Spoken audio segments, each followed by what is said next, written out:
ಈ ಬಾರಿ ಬಜೆಟ್ನಲ್ಲಿ ತುಮಕೂರು ಜಿಲ್ಲೆ ನಮ್ಮ ಏನು ಸಚಿವರುಗಳಿದ್ದಾರೆ ಅವ್ರ ಕ್ಷೇತ್ರಕ್ಕೆ ಮಾತ್ರ ಸೀಮಿತವಾಗಿದೆ.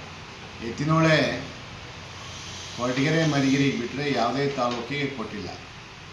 ಮೊದಲನೇದು. ಮತ್ತು ಏನು ನಮ್ಮ ತಾಲೂಕಿನಲ್ಲಿ ಶಾಸಕರು ಟಂಗ್ ಟೈಡ್ ಶಾಸಕರು ಅಂತಲೇ ಹೇಳಕ್ಕೆ ಇಷ್ಟಪಡ್ತೀನಿ. ಯಾಕೆಂದರೆ ತಾಲೂಕಿನ ಜನತೆ ನಂಬಿ ಅವ್ರನ್ನ ಗೆಲ್ಲಿಸಿ ಆರಿಸಿ ಕಳಿಸಿದೆ.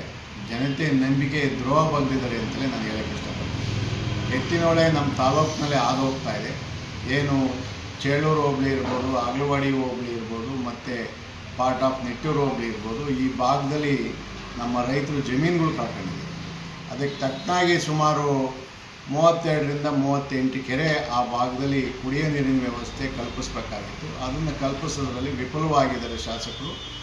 ಅಗಲವಾಡಿ ಭಾಗ ಮಂಚಲದೊರೆ ಪಂಚಾಯಿತಿ ಮತ್ತು ಚೇಳೂರು ಹೋಬಳಿ ಅಂಗಸಂದ್ರ ಪಂಚಾಯಿತಿ ಭಾಗದಲ್ಲಿ ಸುಮಾರು ಮಠದಳ್ಳ ಮತ್ತು ಅಂಗಸಂದ್ರ ಮತ್ತು ಶೇಷನಹಳ್ಳಿ ಆ ಭಾಗಗಳ ಕೆರೆಗಳು ಮತ್ತು ತೊಳೆಗೊಪ್ಪದ ಕೆರೆ, ಮದೇನಹಳ್ಳಿ ಕೆರೆ, ಹೊಸಕೆರೆ, ಶೆಟ್ಟಿಹಳ್ಳಿ ಮತ್ತು ಅಗಲವಾಡಿ ಭಾಗದಲ್ಲಿ ಏನು ನಮ್ಮ ಸರ್ಕಾರ ಇದ್ದಾಗ ಅಗಲವಾಡಿ ಪಂಚಾಯಿತಿ ಮತ್ತು ಶಿವಪುರ ಪಂಚಾಯಿತಿ ವ್ಯಾಪ್ತಿನಲ್ಲಿ ಎತ್ತಿನೊಳೆ ನೀರು ಅಲೋಕೇಶನ್ ಕೊಟ್ಟಿದ್ದರು. ಮತ್ತು ಈ ಭಾಗಕ್ಕೆ 20 ಕೆರೆಗೆ ಸರ್ಕಾರದಿಂದ BJP ಸರ್ಕಾರದಿಂದ ಪ್ರಪೋಸಲ್ ಇತ್ತು.